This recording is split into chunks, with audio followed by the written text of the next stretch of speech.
Welcome to The Big Story. I'm Haryanto Diman. Subscribe to the Straits Times channel so you will not miss an episode. Embracing work from home and flexible work arrangements, as well as fostering a sense of belonging. Now, those are some of the key factors staff are satisfied with at the workplace that's once again been voted as the best in Singapore. For a third year in a row, Google has been ranked as the country's best employer. And this is largely down to the tech giant recognizing that flexibility and the ability to control their own schedules is important to employees, while the option of hybrid work can have a huge influence on how staff regard their employer. The accolade comes despite the tech sector grappling with a challenging year of mass layoffs and company closures. Also in the list of Singapore's top 10 best employers in 2023, Consumer Goods Corporation Procter & Gamble came in second, followed by financial services company Wells Fargo. Tech giant Apple and jet engine maker Rolls-Royce make up the rest of the top 5.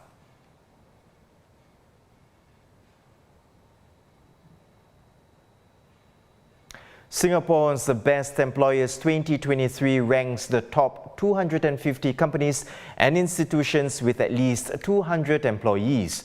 The list released by the Straits Times and global data firm Statista today stems from an online survey of around 17,000 employees in September and October 2022.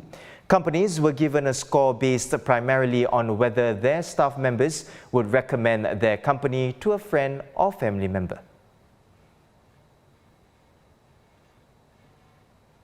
The Monetary Authority of Singapore's longest-serving chief, RAVI MENON, is poised to leave the central bank this year, according to those familiar with the matter. Mr. Menon has been at the helm of MAS since 2011, is expected to leave once his term ends on May 31st. Some reports have pointed to Mr. Chia Te-Chun, one of Mr. Menon's former deputies, as his potential successor. It is still unclear what Mr. Menon's next step will be, although he had previously stated that he had no intention of entering politics. The Public Service Division says it has no information to provide at this moment.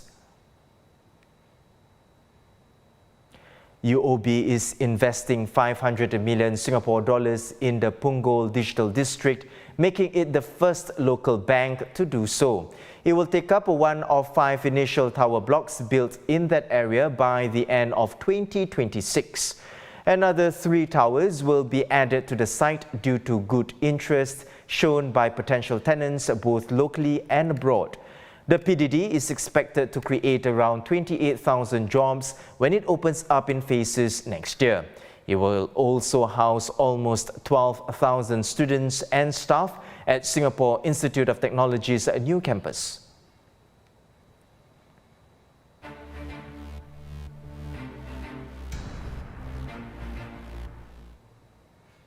Education Minister Chan Sing says that the principle of meritocracy is under stress unless changes to the structure and metrics are made.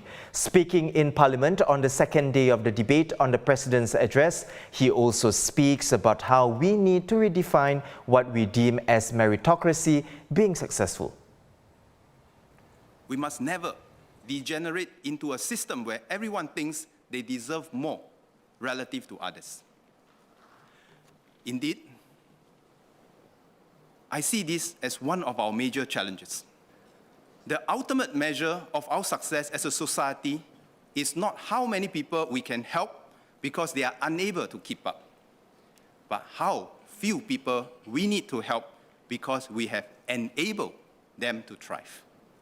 A sustainable and resilient meritocracy is one where the largest possible number of people are enabled to achieve and contribute to take care of the fewest number possible who are unable to achieve as much.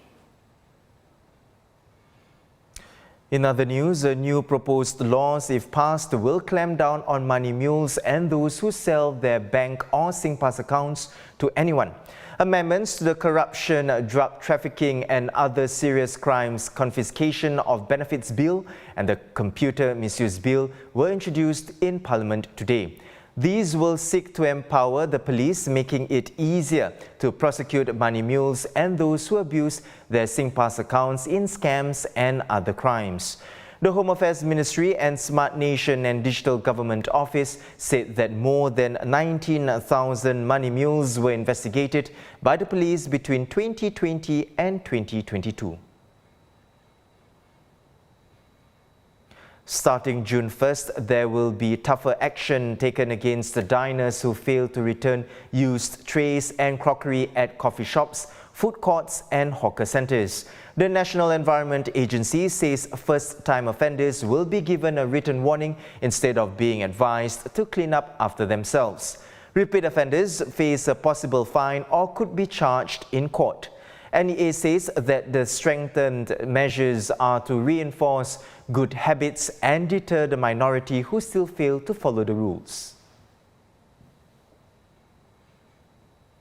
A father who is being accused of strangling his 11-year-old twin sons in 2022 intends to plead guilty to culpable homicide not amounting to murder. Xavier Yap appeared in court via video link today, while his pre-trial conference will be held at the High Court on the 26th of next month. The 49-year-old was originally charged with murdering his sons Aston and Ethan in a covered canal at a playground in Greenwich Crescent on the afternoon of 21st January last year. His murder charges were reduced to culpable homicide not amounting to murder in February.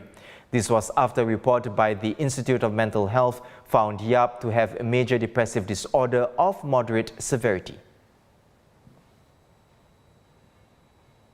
The most expensive seats for this year's Formula One Singapore Grand Prix have been sold out despite a record ticket price of over $11,000. The three-day Paddock Club tickets surged by over 10%, making it the first time since the F1 Singapore Grand Prix started in 2008 that ticket prices have hit the five-figure range. Despite the price, those tickets and also for race day were sold out within weeks of release. Several other categories of tickets have also sold out. But it's not all getting more expensive, with the prices for 5 categories going down, while 17 will keep the same price from last year. Organizers have also introduced 2 new grandstands for this year's race, making up for the reduction in capacity due to the upcoming closure of the Bay Grandstand. And off-the-track British pop star Robbie Williams and American rapper Post Malone were among the first entertainment acts announced by the organizers for this year's event earlier today. More performers will be announced in the lead-up to the race weekend. Joining us now is James Walton, Sports Business Group Leader for Deloitte Asia Pacific. James, inflation hitting the Singapore Grand Prix as well, with some eye-watering ticket prices, and yet demand is still red hot. What's going on? I think there's a combination of factors here. When the new owners took over Formula One, they said they needed to look at the demographics of the fan base, and they wanted to attract a younger fan base. They wanted in particular to attract an Asian fan base to get into markets that they hadn't been in before, for example, like the US, where NASCAR was king, and to even get into the female demographic as well. And really to get away from this idea of the petrol heads, the 40, 50, 60-year-old Caucasian, mostly European, Australian kind of fan base. And they've gone about that a number of ways with things like virtual racing from an e-gaming point of view. But perhaps the most important aspect of all of this that is driving new demand was, of course, their Netflix series, Drive to Survive, which brought a whole new fan base to the sport. So now, post-pandemic, as people are starting to get out to events again, we're starting to see people traveling again, revenge travel, whatever you want to call it. It's really a perfect storm for them. They've built a new fan base. They've got an appetite for people to get back to mass events and an appetite for people to travel. And that's all kind of playing into their hands at the moment. But are these price hikes sustainable, especially with some economists saying we may be heading into a technical recession soon? What is the tipping point, you reckon, for F1 fans, or is F1 recession-proof? I don't think anything is recession-proof, but you do have to say there's a limited amount of live sports, live entertainment out there, and particularly in Singapore, when you think about the international sporting scene. Obviously, we've just had the HSBC Rugby Sevens. We've got some Premier League teams coming on their pre-season tours and such. But really, you know, the opportunity to see your world-class superstars in action in a competitive situation like this doesn't come around very often. And on top of that, over the years, firstly, the organizers have done a very good job with their concert lineups and the off-track entertainment that really makes it, for even the casual fan, will go along because of the opportunity to see the concert, soak up the atmosphere. And then on the side of MTI and Singapore Tourism Board and the other stakeholders in this project have done a very good job of surrounding with other types of events. So you look at the number of business events, conferences, Bloomberg, these kind of things that are all happening during that period as well, and very deliberately with the aim of having people stay on a little bit longer for Formula One or stay on after Formula One for the conference. So really the whole ecosystem has come together to make a very attractive event. And on that basis, with the number of corporate clients, with the number of middle class and high net worth individuals that come to Formula One, the number of tourists that come in, which is usually around 45% as a minimum per year traveling in, as this is the only Formula One race now in Southeast Asia as well, and with the China Grand Prix being cancelled the last couple of years, this is the only race between Australia and Japan. A lot of things are really in their favor. So I think there will be a limit, but they're nowhere near that price limit at the moment, judging by how ticket sales have gone last year and this year. So I suppose we can expect quite a crowd to continue this year, you reckon? Because last year we saw record-breaking attendances, but that could possibly be because of the 2-year pandemic and forced break. But this year, what do you expect? Do you think we'll see the same sort of turnout? Well, I think it's likely to be a record-breaking crowd with the news that just came out in the last 48 hours or so that they are going to actually create new viewing points around the circuit. I think it's 4 new viewing points that are being put in, seating that will be sold soon. And the fact that effectively their early bird tickets are already sold out, which is something that in the past didn't always happen every year, but has happened last year and this year. There was a last-minute scramble last year of people trying to get tickets that simply weren't out there. I'm expecting it to be the same this year. I think if you're a Formula One fan and you want to see that race, I would be telling you anytime you see tickets become available, get in there and get those tickets, because I think it's going to be another sellout, and I think the attendance is going to be even higher than last year. So James, just a round-up of our discussion today, I have to ask you this. So are you saying that, you know, F1 fans are still getting value for money from the Singapore Grand Prix? I think value for money is a very subjective thing, right?